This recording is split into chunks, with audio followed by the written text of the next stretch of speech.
Making Chicken Salad this week is brought to you by 3 Count Pro Wrestling Academy. Are you in Brisbane and thought about learning to be a wrestler? Well, here's your chance. 3 Count Pro Wrestling Academy are based out of Beenleigh in Queensland, and they're committed to teaching the best, safest way to learn the art of professional wrestling.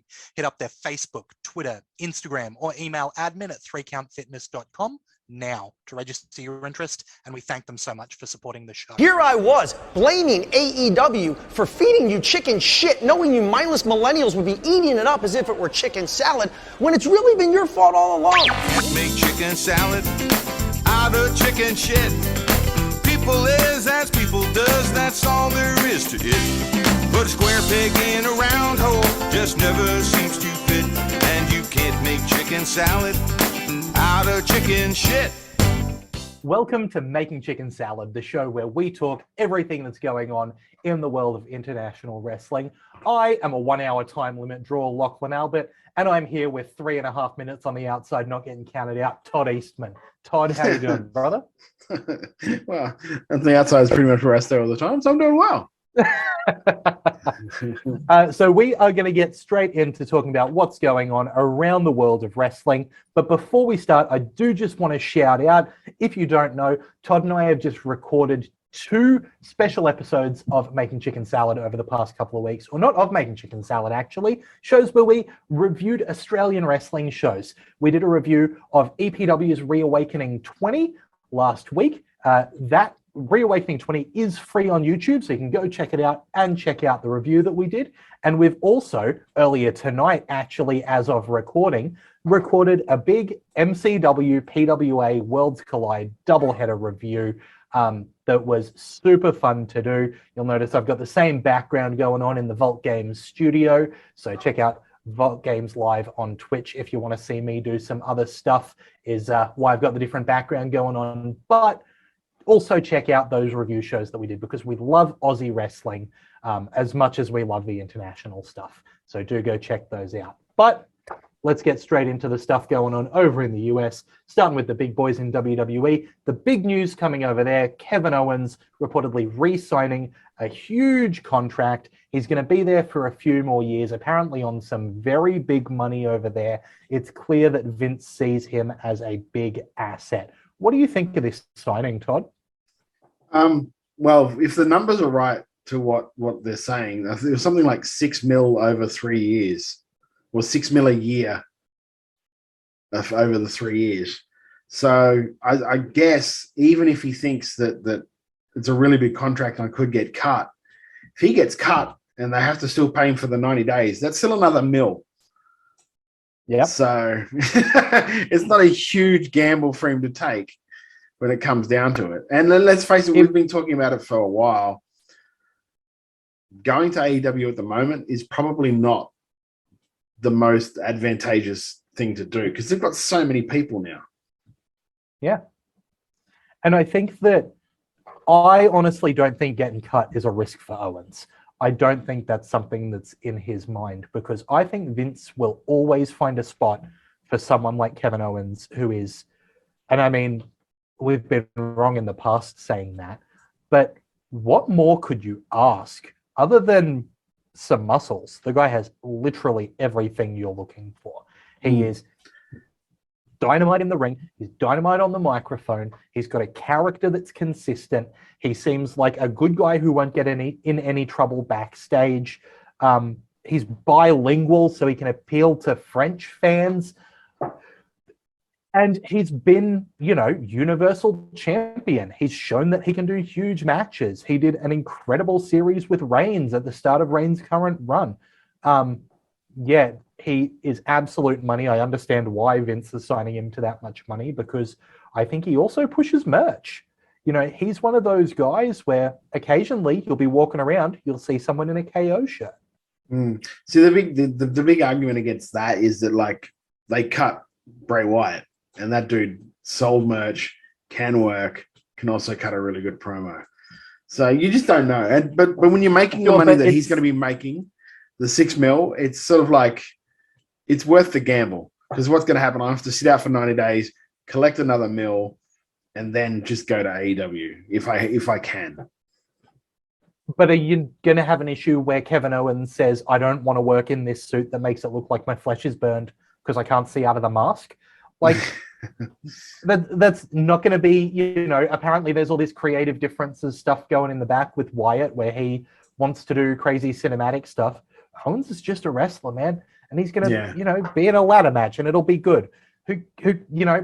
He seems like an easy pick and he seems like someone that Vince has for a while now thought of as someone who he can immediately heat up and stick in the main event if he wants. Well, I'll be honest too, like I look at we talked about going to AEW at the moment as not being as not being advantageous. You look at Bobby Fish, because at the moment, Bobby Fish is the guy that always eats the pin anytime there's a match with Cole and the Young Bucks. Anytime that they have to lose. Tweet recently, going to AEW means it's a whole different world of guys that he can lose to. Yeah, well, because that seems to be exactly because as soon as that match started, I was like, well, if they lose here, Bobby Fish is going to take the pin. I knew straight away that that's what was going to happen because they won't they won't pin Adam, which is fair enough because that's he's a new thing. But I don't understand why Jackson can't take a pin. But that's a different topic. But I'm just saying at the moment, going there doesn't seem to me as being all that attractive because they've got so many people. There's so much stuff. And in a month or two, you'll be on dark and dark elevation. Like Tony Nese. They kept doing this stuff with Tony Nese, and I think I've seen him once. Sure, Todd, but is Kevin Owens a Tony Nese or a Bobby Fish, or is he an Adam Cole? I don't know. You don't know when they go there. You don't know because, at the moment, they've got this whole thing. I don't think that's the case, Todd. I just don't know if whoever goes there will either be on par with a Young Buck or just below in that group, because that is a defined thing, like the Rushmore guys sort of thing. You just don't know where you would sit in her. How terrible it would be to be below the executive vice presidents. Yeah, but I mean, what I'm saying is, he would probably be on par with Adam Cole, where they will look after him for a certain amount of time, but that's not going to last. That's why I think that everyone's seeing Kyle O'Reilly hasn't yet shown up in AEW, and it's I wonder why. Is it maybe Kyle O'Reilly's going, I don't know if I want to do that, and just going, unless they pitch him something like, we want you to come in, we'll reform a version of Undisputed Era, and then we will feud with Kenny and the Bucks when Kenny comes back. That's the only other thing to me. If I was Kyle O'Reilly, I'd go, yeah, that's attractive. I could see myself doing that. Aside from that, I just from my point of view, I don't know if I want to do it right now. Don't take this as me disagreeing with you, because for me, I don't want to see Kevin Owens go over and, be on an Adam Cole level in AEW, which I fully believe he would be on at least an Adam Cole level in AEW. Yeah. Right? Because if you look at, just in terms of popularity, I honestly think that he's a guy who was bigger than Black, and Black is doing okay for himself. He's, he was on the main roster and Cole never was. You know what I mean? If you look at the only person who I think did more in WWE than he did is Danielson. Honestly, if you're talking about people who went from WWE, Puck didn't do as much as Owens did. Nowhere near. Puck had a cruiserweight belt and an NXT belt. Kevin Owens was the Universal Champion for months, was on multiple WrestleManias with WrestleMania exclusive merch. Owens is a big deal, and I think that he would go in as a big deal. But I still don't want that to happen, because when was the last time I got to see Sonny Kiss on AEW TV? Yeah. Kevin Owens being there doesn't help that. You know what I mean? I also think the problem isn't where would Kevin Owens be, it's where would the other guys be now that Kevin Owens is there to push him a level down. Yeah. I also think that they sort of have a Kevin Owens, and his name's Kingston. Yeah, that's true, actually. That's a really good very much the same sort of in saying that, I would love to see Owens versus Kingston. Yeah. Kingston yeah. Steen, are you kidding me? But I'm just glad. I'm glad he's there because I'm glad he stayed in WWE. Because if they do somehow, and this is completely wishful thinking, that they turn their creative around, he could be a really good key in that happening. Because he's got the skills. Guys like him and Rollins. Yeah. And like, but he's one of those guys where I'm glad that he's making $6 million a year to take his family to the zoo. You know, known white guy, Kevin Owens. Like, I think that it doesn't hurt him to be in a company where they're saying, hey, why don't you only jump off a 20-foot tall ladder twice a year? That's maybe not the worst voice to have in his ear. No, true that. With that, there's been a rumor of another re-signing with Sami Zayn. Zayn's been obviously a utility player, not a main eventer, but someone that WWE seems to think enough of that they can throw him into a feud with Reigns and Lesnar to keep it interesting for a few weeks. You know, it can't be understated that that was the lead program for their biggest title over the past few weeks was throw Zayn in, he'll make it work. Right? So obviously they see good things in him. I would love to see him go somewhere where he can shine and put on 5-star matches constantly. But I'm also, you know, happy for him. If he's making good money there, if he's happy with where he is, if he's supported by the company, good for him. I think Zayn's one of those guys that any company needs because he can make something out of anything that they give him. Like he did a whole thing with that Intercontinental title. And then he did the whole, when he changed his gimmick to the conspiracy guy and he had the documentary guys with him for a while and all of that sort of stuff. He's got a really good way as a heel to get under people's skin, which is great. So and like I said, that's another guy that if somehow, God willing, that they can turn around their creative, he's another guy that would be a great key in that. Talking the title of the show, there is a guy who makes chicken salad out of chicken shit. Man, that conspiracy theory gimmick could have been dead in the water, and Zayn made it work. So, like, there's a guy who can just take anything and make it gold. But speaking of that feud that he was in recently with Brock Lesnar and Roman Reigns, there's a big going on this week where Reigns fired Paul Heyman, believing that he was working with Brock Lesnar. Heyman is officially let go by Reigns as a manager, and then Lesnar comes in and destroys the whole bloodline. What do you think of this split, Todd? I don't know if this is a swerve. I don't know if they've done this whole thing with Reigns and then Heyman turns on Lesnar again, maybe at day one. I don't know. There's something about it. I just don't, because I just see there being more legs with him and Reigns. I don't see that as being a complete story. Something about about Heyman is that I always see that, like, if he's going to split with someone, he's going to split with someone because it was his idea. Like, he turned on them. He manipulated them into a position where he can get the juke. He can get that one up on. Like back in the day when he turned on Heyman because he went with Big Show. He turned on Lesnar. Yeah. He turned on Lesnar when he went with Big Show. And then he turned on Big Show because he went with Kurt. And then, you know what I mean? It was always like, I manipulated the guy into a position I needed so my new guy could win the title. Heyman feels like he should be a step ahead. Yeah. You know, because he's not working with other slimy managers. He's working with wrestlers. And so his job should be to be a step ahead of those wrestlers. And the key to this is that Reigns only did the one punch on him. He didn't follow up and they didn't keep beating on him. So to me, that's like you took one for the family. Do you know what I mean? That's like in my head, I can see that story. But who knows? It could be just a way to get.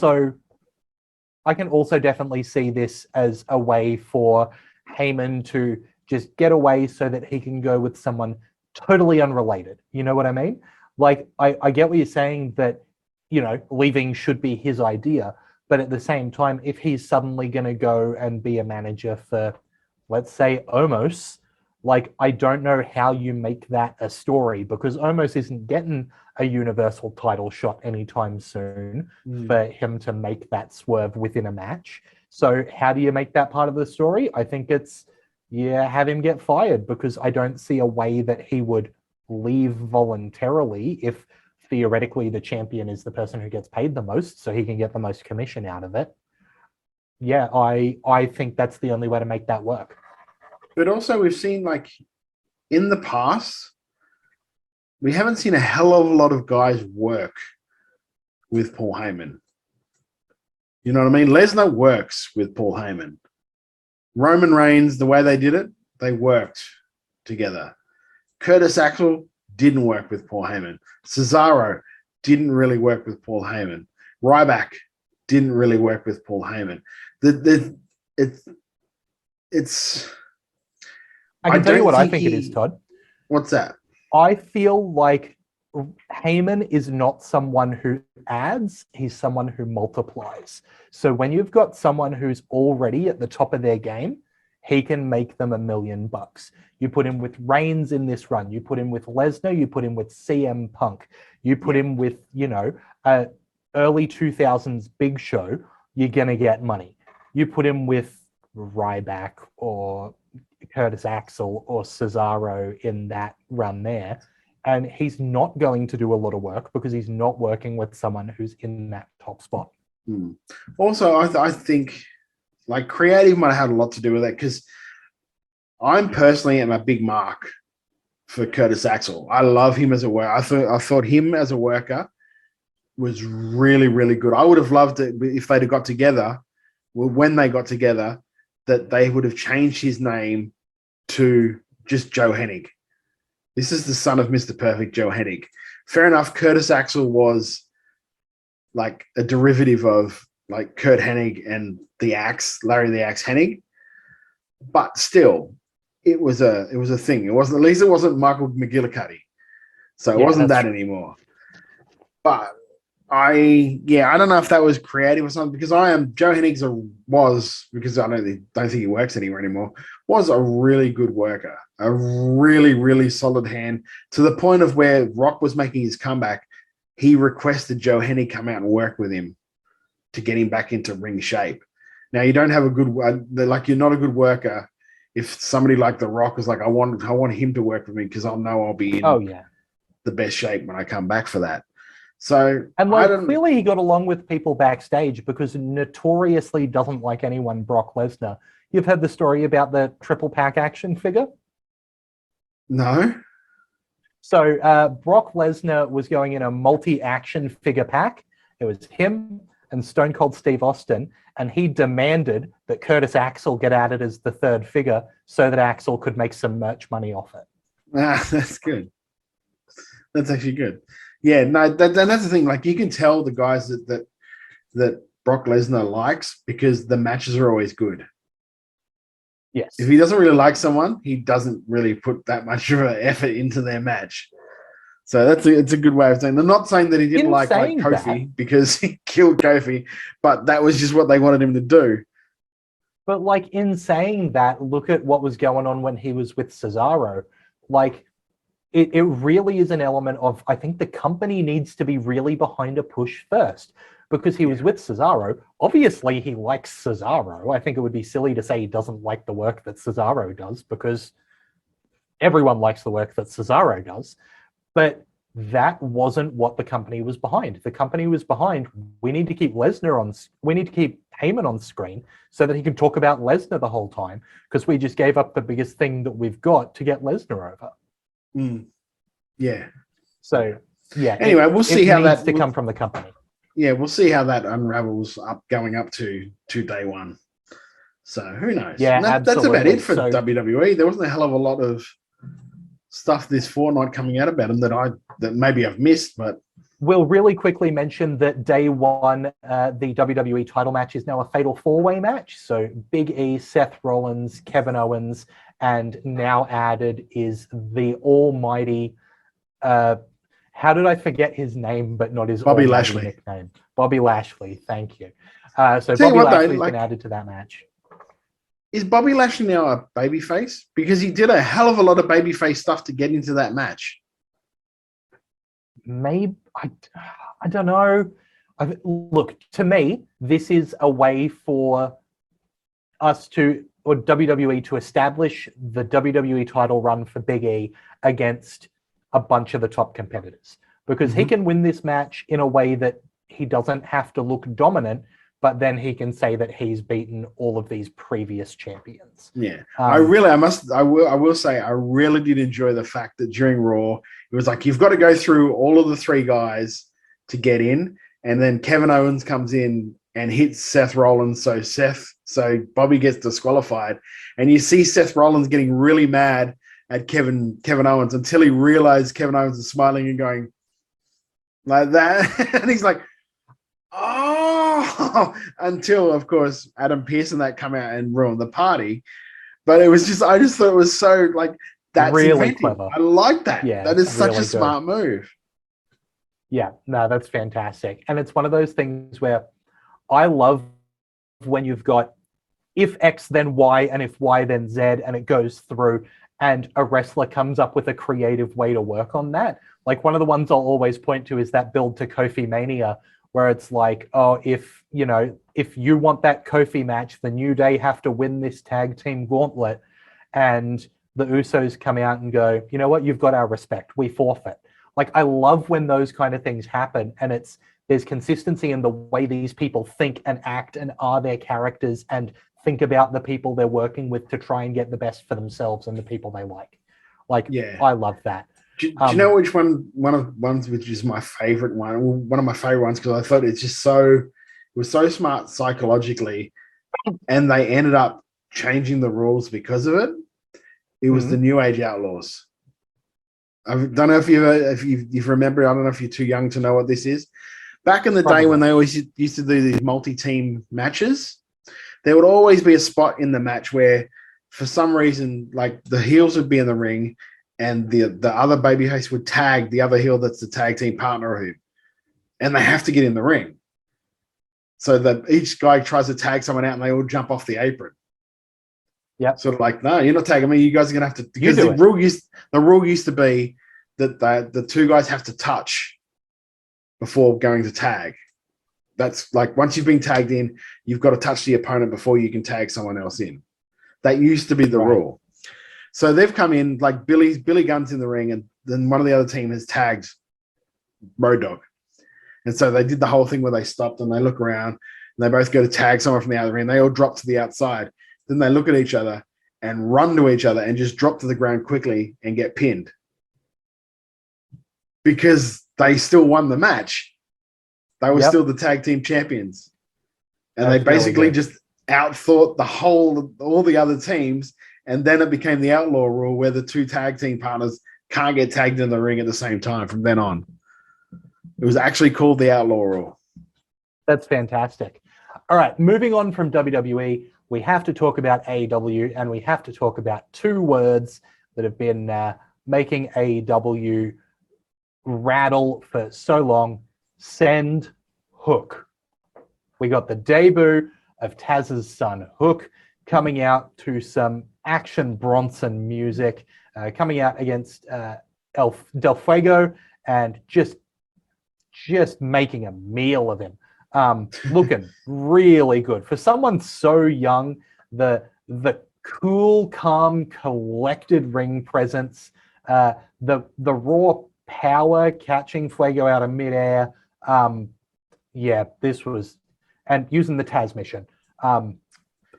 Which he calls Red Rum.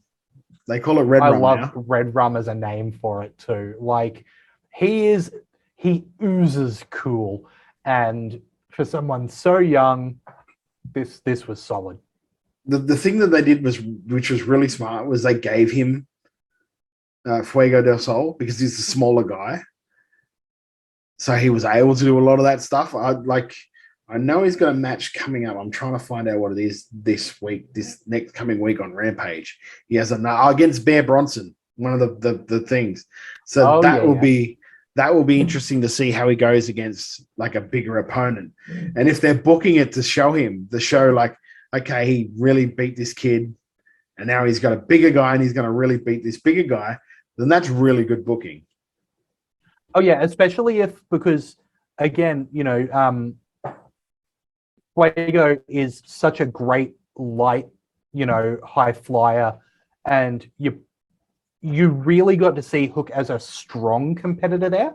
And then if he goes up against, part of Bear Country, we get to see him as a smart technical competitor. So that shows him across the board as a talent. I think that'll be really good. But he's a very a really good performance. He's like doesn't look anything like his father, like body wise. No, like it's very like facially you can see him, that you can see his father in him, but that body wise, he's a taller guy. He's not as stocky. He's not as built, but in shoot life, done a lot of judo, done a lot of amateur wrestling, so he knows what he's doing when it comes to that sort of stuff, and can pop the hips on a suplex. Big fan of the commentary from Taz for the match, really getting over every one of those martial arts, judo, BJJ moves by name that he was putting in, making him look smart, experienced, knowledgeable. I thought it was sick. Yeah, it was really good. I was like, I think it was when I was watching Dynamite this week, I was just like, I really hope, and this sounds terrible probably, that when JR comes back from the cancer surgery, that they just move Tony to permanent backstage or just permanent interviewer guy. And to have Taz, what's his name? JR? Sorry? Excalibur? Yes, Taz, Excalibur, and JR as the three. Because I think they would work perfectly together. Because JR's worked with Taz before on SmackDown, I believe, or on Raw, one of the others. Excalibur and Taz they've worked so much together doing dark episodes that they just bounce off each other so very well. And I love Taz as a commentator. I think he's such a good commentator when it comes to being able to call holes, be entertaining, and also like just be entertaining. Because that's what he is. He is entertaining, and he doesn't oversell stuff. No, like Tony Schiavone's job seems to be to oversell everything. Taz is a guy who has a segment on Botchamania of him just doing commentary, not badly, of him just being entertaining. I've loved him on commentary since he was one of my favorite commentators as a kid. I was Taz and Michael Cole, my commentary team, ever since I was a little boy. So there you go. But let's move on. Let's talk about Tony Khan taking shots at Fox News. A tweet coming out from Tony Khan. Let's read it word for word. Hey, at Fox News, it's amusing hearing your opinion. You're opining about AEW ratings, considering AEW Dynamite on Wednesday has beaten every single Fox News show for 6 straight weeks. Here are the recent charts, including this week, to prove it. See you tonight on TNT Drama, 10 p.m. ET, 9 p.m. Central, AEW Rampage. Come on, man. Dude, Tony. Because what had happened is apparently Fox News had done an article about their ratings decline, that their ratings had been slowly dropping over the last which they have amount of time. Yeah, which they have, and that was Tony's fire back. But when you look into this more, their target, like Fox News' target demo, are the 50+ guys, because that's just they're mostly Republican, mostly because that's what Fox News is. I found it actually funny though that he ended this thing by promoting Rampage, which is their lowest rated show they have. And then, like, that's the thing. How much competition does AEW have on the air? How much competition does the news have? Like, it's what an insipid comparison. Like, just like, I think Eric Bischoff said, shut up and wrestle. Just shut up. Don't, like, It shows me just how thin-skinned the dude can be. when he sees this stuff, and he has to comment about it. Can't just go, no, do your thing, because I'm going to prove you wrong by having our ratings be better. As the kids would say, touch grass, Tony Khan. Like, And just like even, and we'll talk about it a little bit later too, when we talk about Winter is Coming. Winter is Coming still didn't go over the mill for the full Dynamite episode. It touched over the mill in certain quarter hours of the Danielson Hangman match, but it didn't consistently keep it over that. And for all the talk that happened back in the day, when it was just originally started out as NXT versus AEW on the same night, head to head, and everyone kept saying, why doesn't NXT move? As soon as NXT move, you'll see AEW start doing over 1 million every week. Now, NXT has moved. They've brought in guys like Punk. They've brought in guys like Danielson, and they're still exactly where they were back then. They maybe picked up 100,000 people, but they're not killing it, if you know what I mean. They're doing okay, and I think that TNT are obviously happy, and we'll see what happens when they move to TBS. But they're not killing it like I thought they, like 100%. I thought they would when they did the really big show. I was saying I think they will hit 1.3 to 1.5 because that's what, when I look at the card, I'm like, that's a 1.3, 1.5 show. When the way they've been promoting this Hangman Danielson, I'm like, that thing's going to hit 1.1, 1.2 at least, because I've tempered my expectations over what's happened. And the fact that I think there was like 890 something thousand, they've got to start looking at that stuff. And I'm not saying it's because of a 1 hour draw, because I don't think it is. That's good storytelling. It was a good match. I don't know what it is. I don't know what they're appealing so much to their core that they're alienating a lot of the casuals, I think, possibly. Yeah, I think you could be right. Let's talk about some more positive stuff with AEW. So the Owen Heart Cup, the Owen Hart Foundation Cup, there's going to be 2 tournaments, one male tournament, one female tournament, with a final at Double or Nothing, with Dr. Martha Hart presenting cups to the winners. We've had a couple of people tweeting, showing their interests, including people like Mysaruga. I think this is super cool. I'm glad that, and we've talked about it before, the Owen Hart name being used for good. Obviously, Martha did not want it associated with WWE, but feels comfortable in AEW. I'm really glad that we are able to, see something where the Owen Hart name is promoting good wrestling. What's your feelings on it? I completely agree. I want this to be the tournament that they do every year. I want them to stop doing other tournaments all the time. I got a question for you. Yes. How much of this tournament's on TV, you reckon? I think, are we talking like Dark and Elevation as well, or are we just talking TB like? No, how much of it is on Rampage television? I don't know. It depends. That's my concern. Ask me again when they name how many competitors are in the tournament. Then ask me again. Yeah, because if they do is like 32 competitors over the span of 3 months, I'm going to go, well, that shit's going to be on Dark. A lot of that stuff's going to be on Dark. And I don't know why you would do that to try and drive people towards Dark. And I know what you're thinking of the women's tournament, where a lot of that stuff was pre-recorded and then put on Dark. And is that what you're thinking?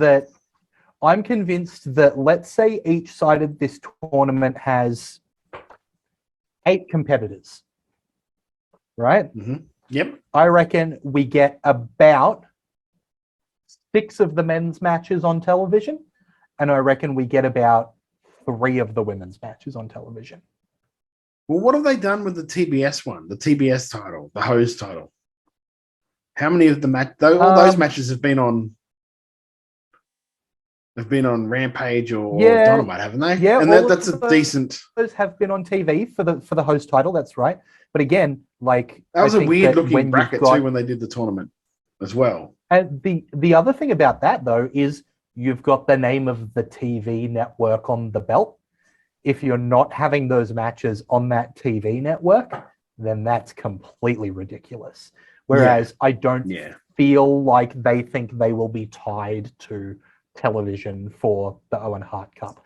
And I feel like even it having that name might feel like it gives them license to do it on Dark, because they're like, oh, people will be, if we want to put on a half-hour technical showcase, then on YouTube it'll reach the people who want to see that, and it won't take up half an hour of TV time. Which, look, if they did it till the quarters depends on how big. Like I said, it depends how many people are in the tournaments. Because if it's like a 32 competitor tournament on each side, that's 64 wrestlers. There's no way that it can all be on Dynamites and Rampages. There's just no physical way that they could do that. But if it's a smaller one, I can see them doing it like 2 matches a week on thing, and it saves them a hell of a lot of time actually having to do stories on certain things. They're like, oh, we don't have to do that because we've got this tournament. We don't have to worry about the stories for. Do you know what I mean? We'll see. I just thought it was worth asking the question. There's some. I can't believe that you're the one. I can't believe that you're the one criticizing and I'm the one defending at the moment. Take that. Hey, we all know how I feel about AEW's treatment of the women's division, though. Is that the one you're more concerned about? Are you more concerned about that they'll put? Of course, I'm more concerned about that. And then, of course, I am, because that's fair enough. The answer is, well, my first concern is that the male side of the tournament is going to be 32 competitors and the female is going to be 16. Like that's the heebie-jeebies that I can't get rid of right now. I don't think they'll do that for the fact that I think if they do that, they will get a backlash about it. So they should. They will have to make it the same. Yeah, I think it's going to be the same. And I also think that this is one of those things where they've got a solid women's division, but depending on the size of the tournament, they are going to have to get other women in to be in this tournament. If we've got someone like Suruga saying that they want to be in this tournament, there's going to be people from AEW who aren't in it, because I can't imagine that Britt Baker is not going to be doing a title program to be in this tournament. Yeah. Right? No, I completely agree. But I'm dark horsing it right now. Go for it. I would be putting Brian Pillman Jr. over. Ooh, okay. And who do you see as a women's winner? I don't know. Again, we've got no context here. Yeah, we don't know how many people are in the tournament. We don't know who's in the tournament. This is I was thinking about this at my shoot job the other day, right?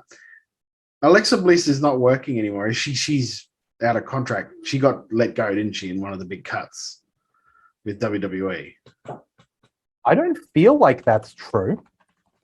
But so many people have been released by WWE. Yeah, I know. That's why I'm like, is she? Because if she she's signed. Is she still signed? Yep. Well, there you go. Then I'll shut up. Because I was like, I thought that she'd been cut as well. And I was like, well, why the hell isn't she already signed to AEW? Because she's a great worker. Like that original Alexa Bliss character is great. And as a worker, she's really, really good. So it was shocked me that she hadn't already been snapped up. But that's, there are still a lot of girls that haven't been. And there are a lot of strong... The last time that Bliss was on WWE TV was September, which was when Lily got torn up. So, it's been about 4 months since we've seen her, but presumably she's not going to have that Fiend-associated gimmick anymore. So she's being kept off TV for the amount of time it'll take for people to forget that she ever had that gimmick. A repackage. As Big Brother Billy Preston would say, repackaging. That's what I thought straight away. Let's talk. Sorry, I'll jump in with some predictions here. I think on the men's side, this is the first time we see Jungle Boy put over as a big singles star. I think Jungle Boy takes out the men's side of the tournament. And I think over on the women's side, I think this is probably going to be somewhere where we see a Japanese import win it. I wouldn't mind Hikaru Shida just because I like Hikaru Shida. Yeah, I I want to say maybe they try and get Mayu, because I don't know if Mayu Iwatani would be interested in coming over and doing it, but I would love to see it. It's like I was watching the other day. There's like Emi Sakura, and I just can't get. I was like, "What is this character? What is this gimmick?" Like, okay, you're doing a Freddie Mercury gimmick, but you weren't looking anything like Freddie Mercury in this one. You were just doing it, and nobody understood what the hell you do. I don't get her at all. But do you not like my idea of being Brian Pillman Jr. winning that title? I do like that idea. I like it a lot. You know what? I've decided on my women's prediction. It's Maki Ito. Ugh. There we go. Put that one down in the record books. Ugh. Oh yeah? Yeah? Tell us more, Todd. No. She's I don't like her, and I don't like Riho either. I'm not a big fan of Riho at all. Just because I don't there's see no accounting for taste, I guess. I don't see anything she does as being believable. Really. When she makes bloody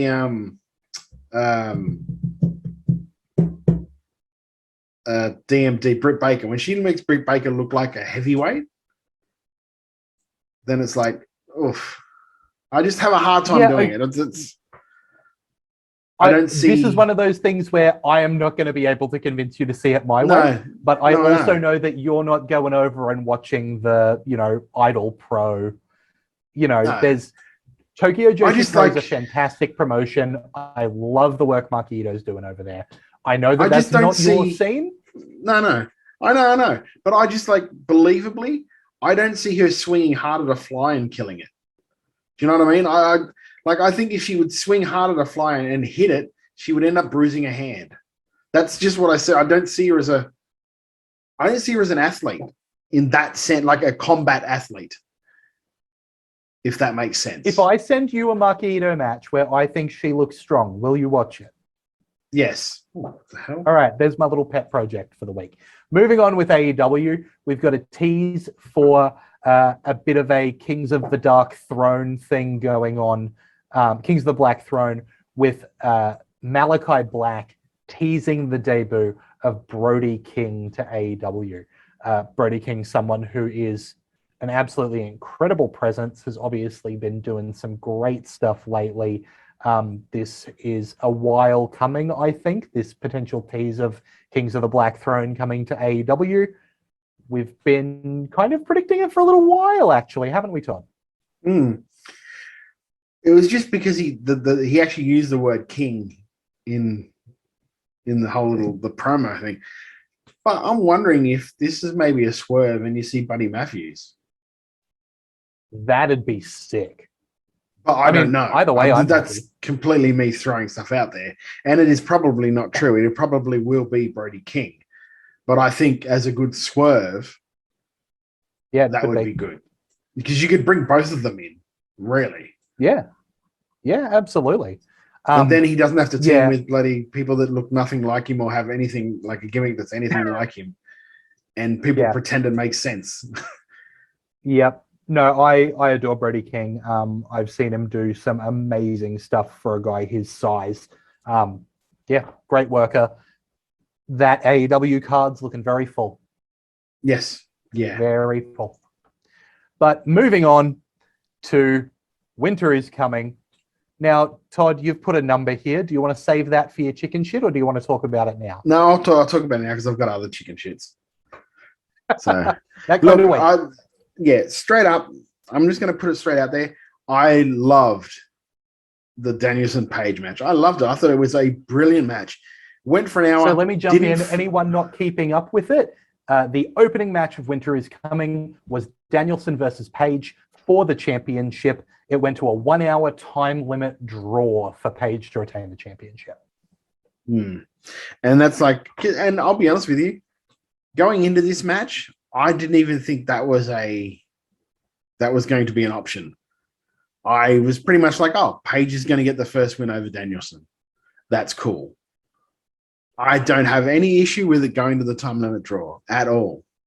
The only thing of this whole hour match, which was great, the great character work from Danielson, great babyface fire from Page, the whole thing was really, really good, except for the middle part where I think it was the first time he ran him into the post at the side and Page got busted open, and then proceeded to spend 3 minutes and 22 seconds sitting on the outside of the ring without the referee counting him out, without Bryan Danielson breaking the count. Clarify for me, Todd, was that 3 minutes and 22 seconds from him hitting the pole? No, that is because I wanted to be overly fair. So it was 3 minutes and 22 seconds from the first time the referee started to count him out. So, and this is something that you and I talked about this weekend at a show, and you didn't even really twig to it until I explained to you what my issue was, and you're like, oh. And then it bugged me. Oh, I didn't, because in my mind, wrestling has to make sense. It has to be an actual match where there are rules. Unless you're saying this match has no rules, then that's fine. But if you're doing just a regular title match, which is what this was, and he sits on the outside for 3 minutes and 22 seconds concurrently without Danielson coming out. Danielson stayed in the ring for the majority of that 3 minutes, 22 seconds. The referee went outside more than what Danielson did, because the referee went out 3 times during that thing to check him. That's not the referee's job. The referee's job is to count to 10 and then go and check on him and see if he needs medical attention, to the point where he already had medical attention looking at him. And I'm like, if somebody's out on the ring outside for 3 minutes and 22 seconds, that's a referee stoppage in my mind. Referee stops because he obviously can't continue. Like in a boxing match, they don't call it off for 3 minutes and 22 seconds so the guy can regain himself before it comes in. In MMA, even like in MMA, if you get hit with a low blow, you've got 5 minutes that you can take to get better, because it was an incidental move. Yep. You got hit in the old boys, and you've got to you get time to recover. That's totally not what happened here. What happened here was just something that happens in the course of a match. And I don't know if there was something wrong with his shoulder or something like that, and they were just trying to figure out if he could continue or not, or if this was just part of the plan to get them some gas back, because it was basically in the middle. It was 30 minutes pretty much in the match. As it started, Justin Roberts, you heard him say, 30 minutes remaining, 30 minutes. So it was basically that point of the match. That is the only thing that annoyed me about this match. It was brilliant. Everything about it was brilliant. I think also there's an easy fix for it, which is for Bryan to break the count whenever the ref gets to 9, saying, I can't win by count out because that way I don't get the title.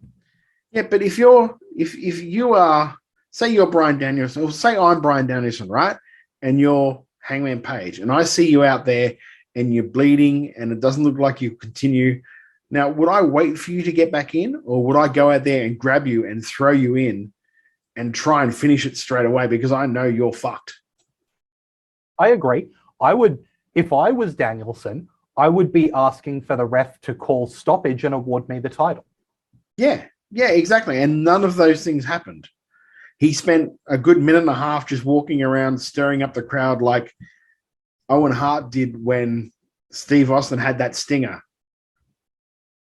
That's what made me think, hang on, he might have done a shoulder here, because just the way he was vamping it up with the crowd, he was doing jumping jacks, and I think he did a burpee and he teased doing that, and then sort of went like that to the crowd. And all of this sort of stuff happened in that 3 minutes and 22 seconds.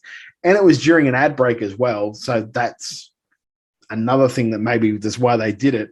Well, it's probably exactly why they did it then, because it was one of the ad breaks. So nothing was going on in the thing. Yeah. But it took me out of it as a wrestling fan. And I know that it doesn't seem to have bothered anyone else, because I haven't read anywhere else about it where this bothered them. But to me, that's what it bothered me to see that, because there was no attempt to actually abide by the rules of a match. That was the only thing I found wrong with it. I love the match. Match kicked ass.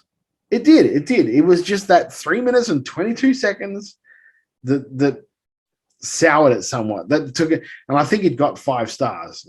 Of course it did. It's Dave Meltzer. Yeah. But that takes it away from me because you strayed from the rules, in my opinion. You strayed from the construct of what the wrestling match is. If you have to be on the outside for 3 minutes, 22 seconds, either the match gets called off or you get counted out. And that's literally the only problem I had with that match. Everything else I thought was brilliant. Yeah, fully agree. So that covers what's happened in the big 2 companies in the world of wrestling over the past fortnight. If you've got anything to say about that, make sure to hit us up on the social medias. You can get us on Twitter @WrestleRadioAU, on Instagram @WrestleRadioAU, on Facebook, we're Wrestle Radio Australia. Go over, let us know what you're thinking, let us know what you want to hear us talk about, and we'll be back right after this. Here's the Bro Day pod. Like, this comes from the whole statement where you were like, chicks hate being attracted to guys. Bro, they do, man. They are. Chicks hate the fact that they're attracted to guys. And we make it so easy. Like, just be there. And we're like...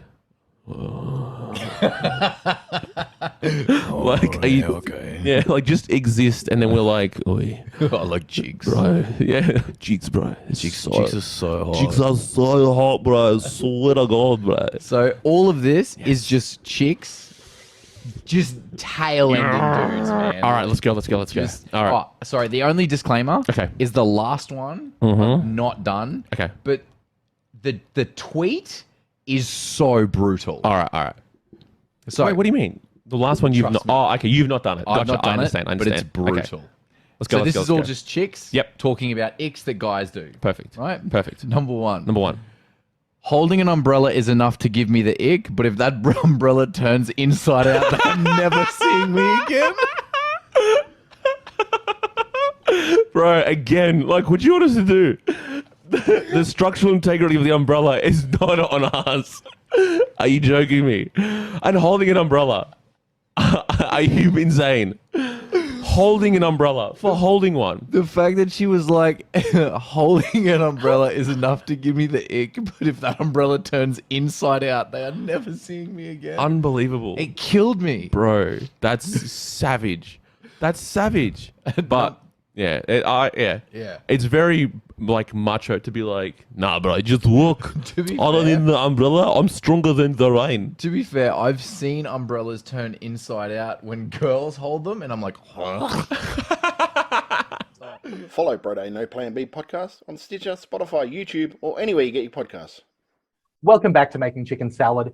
The big 2 are covered. There's always more to talk about in the world of wrestling. So let's talk about the big event that happened, Ring of Honor Final Battle, the last Ring of Honor event with contracted talent. Ring of Honor moving to a new way of doing things after this. Let's quickly run through the card from the bottom up. The Ring of Honor 6-man championship, Vincent Bateman and Dutch beat Count, Moses, and O'Shea Edwards.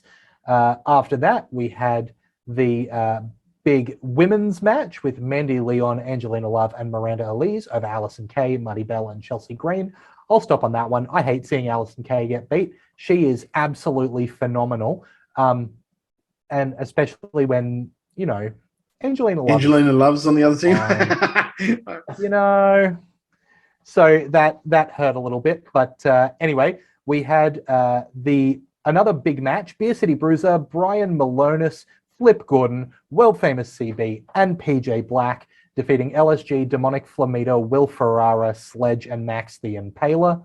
I'll share thoughts on this one as well. I hate seeing Max the Impaler beat because, wow, what a look. I hate seeing Demonic Flamingo beat because he was just doing world championship stuff and now he's getting beaten in a 10-person match. Yeah, that was very much let's get everyone on the card show, that match. Yeah. But you know, I'll always watch a PJ Black match, you know. Dragon Lee beat Ray Horus. We had a television championship match where Rhett Titus beat Dalton Castle, Joe Hendry, and Silas Young to become the new television champion. That one I will say, I was actually match. I was actually glad to see that because Rhett Titus is one of those guys that had been Like he deserved a little bit of recognition, even though this is sort of the last show. And I guess it pretty much guarantees he'll be back in April when they do their comeback sort of deal. But he's a guy that just worked hard. He's tried so much stuff together. He sort of got the rug pulled out from him when he was doing the gimmick with Kenny King, and Kenny King left and went to what were they called? All Night Express. Couldn't tell you. Yeah, it was back in the day with when ROH was cooking. They were a really All Night Express. That's what they were called. Kenny King and Rhett Titus. They were on a real roll there to the point where they were feuding with like the Briscoes and Kingdom, and they were a real And then Kenny King signed with Impact, and that sort of left Rhett Titus to rot really. And he tried so much different stuff, and then this last sort of run with the Foundation and sort of becoming more of a serious gimmick, where like he did the funny gimmick there for a while when he was the Black Hood with the rose. I can't remember what the name of the gimmick was, but it was a really good gimmick. So just to see the full circle of him coming around and finally winning a title, even though it's sort of the last contracted show, that was good for me. It was a feel-good moment. There's a lot of big names in that match, though. Like, what do you think the future holds for someone like a Dalton Castle? I don't know. Like I see Dalton Castle just hanging around and coming back for the thing. I don't know, because the market is so oversaturated at the moment that I just don't know where a lot of these guys will go. Yeah. You know what I mean? There are certain guys you're like, okay, he'll go here, he'll go there. But it's sort of like at the moment you look at it and go, well, where are they all going to go? Unless there's only so much wrestling that people can watch. Yeah, there needs to be another bigger promotion or someone to put some money up to start something, almost like an AEW 2.0, that they could have these guys. Like someone just buy Ring of Honor and recontract these guys. Do you know what I mean? Because that's what is missing now is Ring of Honor, because they don't have those guys that can work there. Yep. Moving on the card, we had the Pure Championship match. Josh Woods defending over Brian Johnson. We had a fight without... Yeah, fantastic. We had a fight without honor where Shane Taylor beat Kenny King. Then we had a Ring of Honor Women's Championship match with Roxy defending against Willow Nightingale. Apparently, Roxy was just at a WWE tryout this weekend. So... Interesting. We'll see about that. Very interesting, considering that they're not taking wrestlers anymore, apparently. There you go. Then we had a big 8-man match. Brody King, Homicide, Tony Deppen, and Rocky Romero beat the team of EC3, Eli Isom, Tyler Rust, and Tracy Williams. This was an interesting one because afterwards we had a new faction form where EC3 brought out Wesley Blake and the Titan Adam Shear, formerly known as Braun Strowman, to form his new group there. So that's something. Yeah, it's so weird seeing people debut on a show that was the end of an era, sort of thing. Braun Strowman looks still interesting. big. It looks interesting. He actually looks a lot better with a trim beard. He does. I agree. I think it'll be interesting to see. I honestly don't know about Wesley Blake. No. Well, they also put up a thing on one of their socials. I don't know who it was, but it was EC3, Titan Adam Shear, and Killer Cross together. So it looks like Killer Cross is going to be a part of this group as well. Interesting.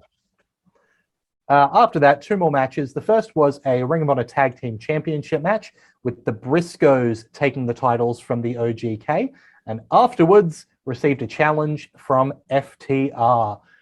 We know you love your top guys. Are you excited to see that matchup? Very, very much so. Although I really do love OGK, I love the Kingdom. I think that Matt Taven is one of the most underrated guys going around at the moment. I know a lot of people don't like him, and I didn't like him to start with, but I've really come around to liking his work. And back in, I think I pitched it ages ago when we first said that ROH is folding. I said I would love to see him and Bennett go to AEW and back up Adam Cole and reform the Kingdom from what the original Kingdom was. Because that was a really good faction back in the day. It was totally the right call in having the Briscoes be the last proper Ring of Honor champions. That's the only call they could have made, really, when you think about it. And the fact that we get to see, because I hear there's a rumor that Briscoes might be getting signed by AEW. The fact that we get to see those two teams go at each other, that is going to be amazing. If they're allowed to do what they want to do, it will be amazing. I wish I could like the Briscoes. I really do wish I could like the Briscoes. Is this because of their outside too of much wrestling? behind the scenes stuff for me to be able to turn the brain off and watch a Briscoes match. So I end up not being able to sit there and enjoy the match. And there's people that I can do that for, right? I don't know what it is for the Briscoes. I can't. I wish I could like them. I really do. Because they can wrestle. Yeah. And then closing it off, Ring of Honor Championship match, Jay Lethal versus Jonathan Gresham. Jonathan Gresham ending as the last Ring of Honor champion of this era. He can go. And, you know, here's Black Excellence. We have got the two top guys in the company, one of the top guys ever in the company in Jay Lethal, Jonathan Gresham defending, and they're just good. It's a good match. It was just unfortunate that Bandito had COVID. That's why he got replaced by Jay Lethal. AEW allowed Jay Lethal to go and work that last show. Because originally when he signed with AEW, the original press conference, he was like, I won't be at the last pay-per-view for Ring of Honor. Yeah. So when the whole thing happened and Bandito contracted COVID, couldn't come over, they did that. And Which is they moved. devastating for Bandito as the guy who, you know, has really come into his own defending that belt. You know, but that's life sometimes, I guess. Yeah, and it was a cool thing that during the show, a lot of the old Ring of Honor guys did little promos to say what Ring of Honor meant to them. Like Punk was on there, I think Danielson was on there as well, and that sort of things. Aside from actually having them physically there, just having them there cutting a promo was pretty cool. Definitely. Absolutely agree. Well, with that in the books, let's move on to the segment we are named for, Chicken Salad, Chicken Shit. Let's start with the downers so we can finish up. Todd, chicken shit. I've got 3 this episode. Right. First one is the Maybe whole Dante... I'll do mine first, just in case it's a crossover. Okay. I'm going to put a little bit of a content warning here for anyone. I'm going to talk about something that was quite violent and unpleasant that happened, because I know what you're talking it has about. to be mentioned. So this is Hannibal taking matters into his own hands and stabbing a referee with a metal spike at a show. I toyed with not mentioning this. I toyed with, you know, having something else as my chicken shit. But when it comes down to it, if this is a section about what we don't like in wrestling, this guy needs to never be booked again, because this is hideous. You know, and you've talked, Todd, I know, Todd, you talked recently on the most recent episode of Wrestle Radio Australia about how there's a level of respect that has to go to the auxiliary staff because they're there to help. And a lot of that was focused on guys who don't get in the ring, people like the first aid guys and, you know, the lighting and sound guys, but referees come into that too. They are there to support what's going on in the ring, and to see someone go in and take advantage on a ref like that with pure violence is disgusting, absolutely disgusting. And if this guy never works again, it'll be too soon. Now, I've heard the story sort of about this, because I listened to the Jim Cornette, the latest Jim Cornette episode, and he actually went into, because he hated this shit as well. He actually went into a lot of the stuff. Like, this Hannibal guy only gets booked because he pays to get on the show. A lot of the time he pays for his opponent to work as well, because he wants content for his YouTube channel. And if you ever seen his YouTube channel, he pays for wrestlers to come on so he can interview them. and then he doesn't really do any research on them at all and just talks to them. So this is the quality of guy that we're dealing with when we talk about this stuff. Because to me, like, one of the things that I hate with an absolute passion, and it's not even what he did. Like, what he did was bad enough, but the whole attacking the referee. I hate wrestlers that will pay to put themselves on a card, or that will pay to look, I will pay for this guy to come in if you let me work him. That to me, because you're not doing it for the fans now. You're just doing it for yourself. And if you weren't good enough in like a promoter's eyes to work this guy, why the fuck would the crowd want to see you do that? That's an A thing. A B thing is, from what I understand, the referee agreed to take that, but not get stabbed 8 times in the head. There's 100, like there's a mile of difference between that. So and the only version reason of the story that is my understanding is the referee agreed to blade as part of being attacked. yeah. And The dumbest shit about this is that he had a match, it was against Carlito. And Carlito, of course, he's like, I'm not losing to this idiot. So he went over in the match. And the only way that Hannibal said he could feel better about himself is because his name is the Blood Hunter, was to get blood on the referee. So that is, you're a mark for yourself. You're an idiot. You should be charged with assault, and you should be not even let in a ring or near a ring. You shouldn't be let at a show ever again. Fuck off, to put it nicely. Sorry if I hijacked your thing, but yeah. fucking men, Todd. No, I'm, trying to keep myself calm for it, but I think it's fucking disgusting, and I hope he's never allowed in a building where wrestling's on again. And you know what? I hope it gets taken further and there's criminal charges brought against him, because it's disgusting. Yes. Sorry to Do you have want me to something go so with- intense in the chicken shit Yeah. spot. Yeah. Do You you want can me to go go with ahead there, Todd. my far less intense stuff now? Yeah, you fire away. Okay. First one, chicken shit, is this whole Dante Martin Team Taz angle. It was, because I think it's over now. It was pretty much over. It was ridiculous. He turned for a week and then turned back for no reason, really, inside of a battle royal to be in this final match of the diamond ring match sort of thing. And then they didn't even screw him out of that match because EC3 won it by cheating the way he normally wins, by cheating. So that MJF. Yeah, MJF, sorry. Who did I say? MC3. You said EC3. EC3? Same Sorry. character. It was 3 letters. Come on.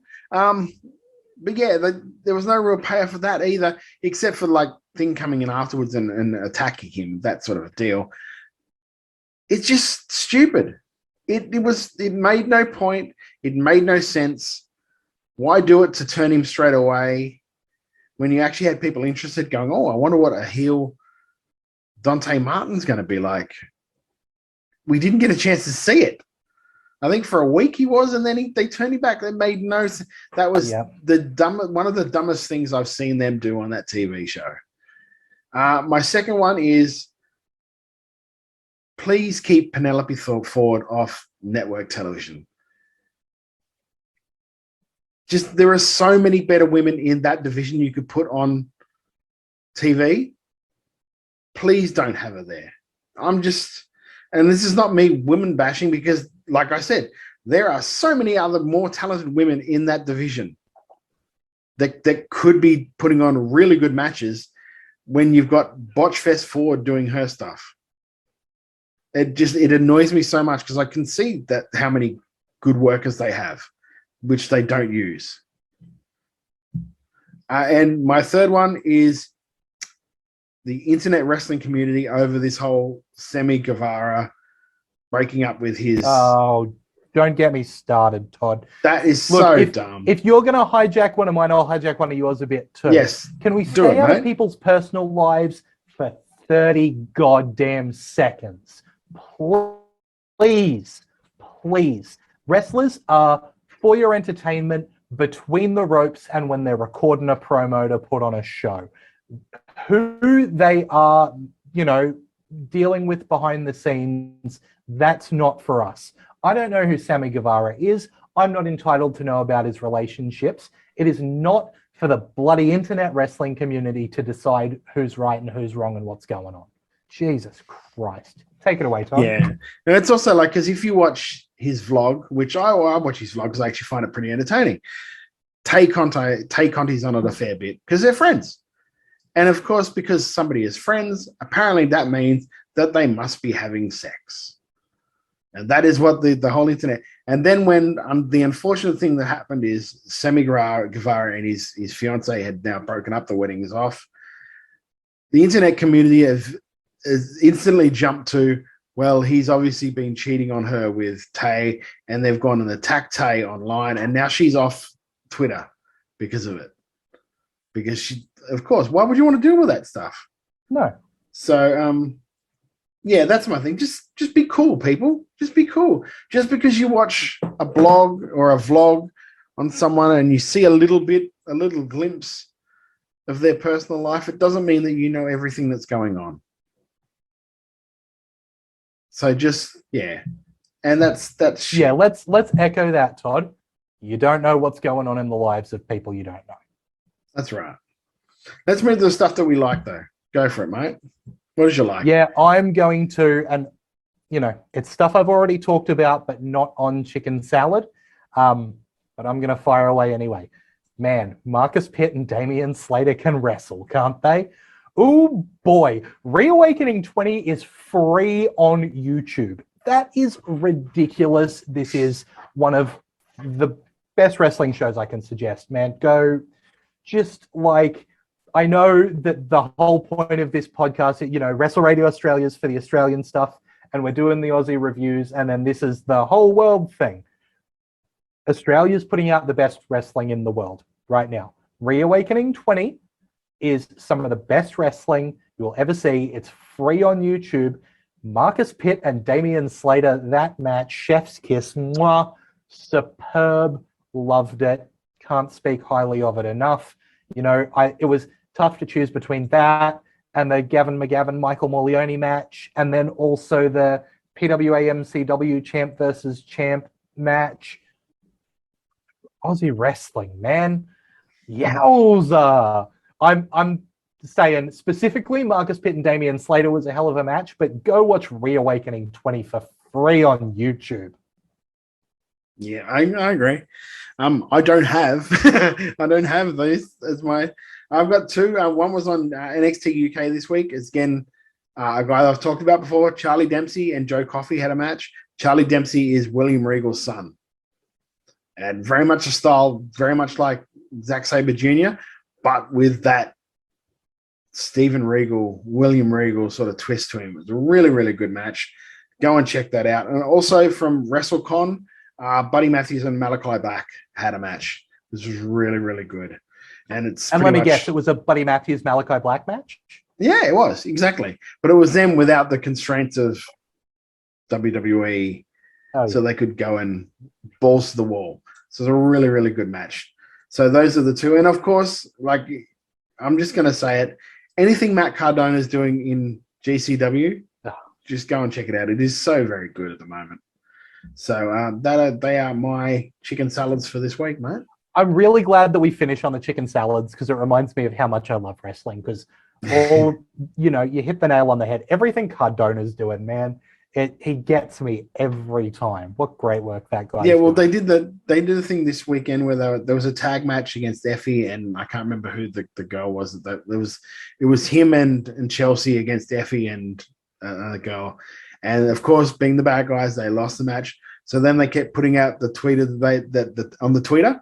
They put out on Twitter that they future endeavored GCW. GCW. They've come to terms on the release of GCW. Yeah. Yes.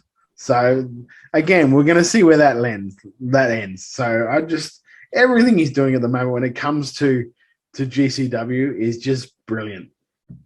Yeah, absolutely fantastic. So with that, man, I love wrestling. And if you love wrestling too, make sure you let us know about it. You know, go on over to Wrestle Radio AU on Twitter, Wrestle Radio AU on Instagram, Wrestle Radio Australia on Facebook.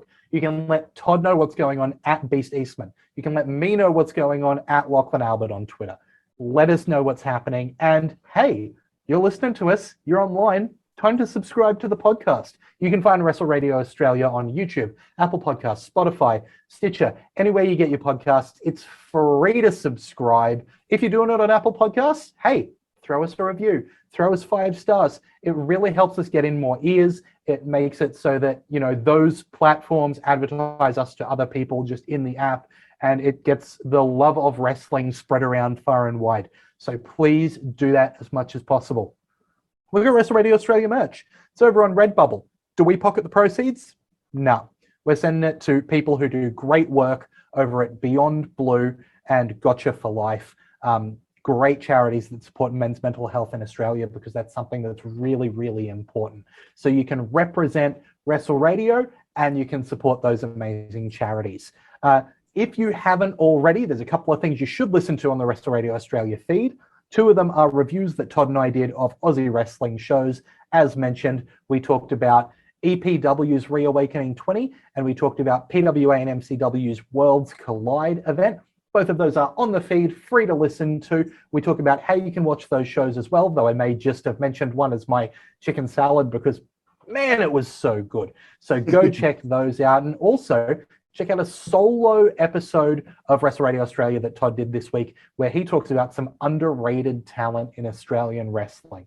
And big agree on the names he's put out there. There is some awesome stuff going on that you should really hear about. So big props to Toddy on that one. Anything else we need to shout out, Todd? No, because we're sort of winding up the year, so I don't know if we'll be having any more interviews going into the new year. I'm not too sure yet, because it's Christmas and we're also going to have a break. But I was thinking that maybe you and I sometime, because I think it's being released on Wednesday, we can watch Battle for Supremacy, the RCW card that was just up this weekend. So we can do a review on that one, because that was apparently the main event was really, really good. Also, the tag match with Pereira and Kings of Ruin, I heard, was a very good match as well. So I've heard maybe great things about that match. So yeah, so maybe we can sit down and watch that and talk about it. Sounds like a great plan. So if you want to hear more of us talking about wrestling around the world and in Australia, do keep it tuned here to Wrestle Radio Australia. That's Todd Eastman. I'm Lachlan Albert. Have a good one.